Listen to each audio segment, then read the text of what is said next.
We met online on Christian Mingle. It was less than a year total. 6 months of engagement. Mary was our honeymoon baby. Yep. So fun. It was like cloud nine.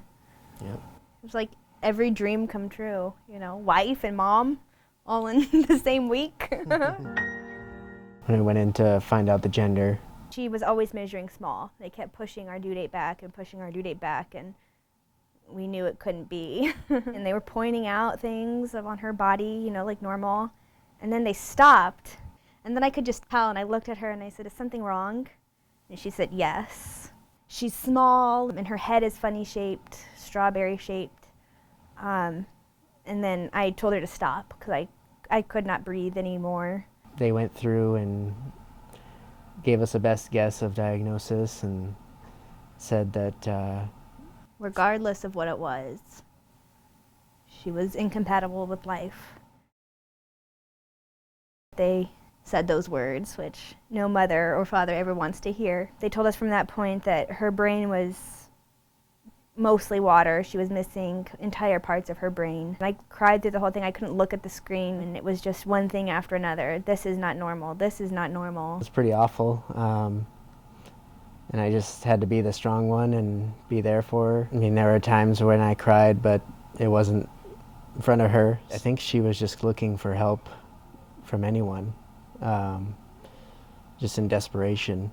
And our life was changed. They're here for you at any time, whether it's medical, whether it's emotional. I cannot even imagine navigating the different specialists we had to see and the different options, and we never felt alone. They're here to help you. They're here to love you and support you regardless of what choices you think you're gonna make. I must have changed my mind 900 times.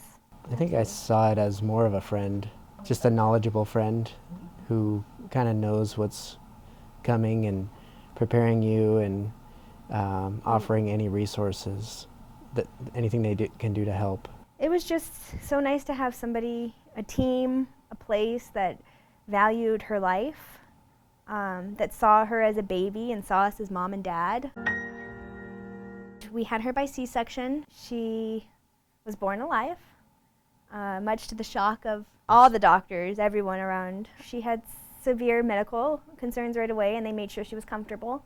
Gave her some pain medicine and covered her open spine. And then Sam, Daddy, brought her to me, placed her right on my chest, and we had her baptized right away because we didn't know how long we had with her. She kept going. She kept on fighting. She made eye contact with us. She twice pulled out her little hand from the covers and put it on my lip.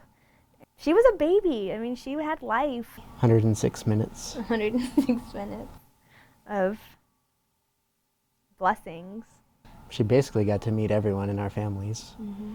She passed in Sam's arms after 106 minutes. Our future children will always know that they have a big sister. I mean, she's gone, but she's not, her memory's not. Our friends still see us as a mom and a dad. We just have empty arms. But she lives in our memory and in our life. Once things slow down a little bit and you're alone after, you're like, oh, they're still there. Like, I still have support, you know. It's been 6 months and we still rely on the program at times because there's still hard days. She was my firstborn. She was our honeymoon baby, our miracle baby. I see a legacy of Mary, never to replace Mary, but to honor her and more children. Yep. Yeah. At least 3. Or 5. We'll see.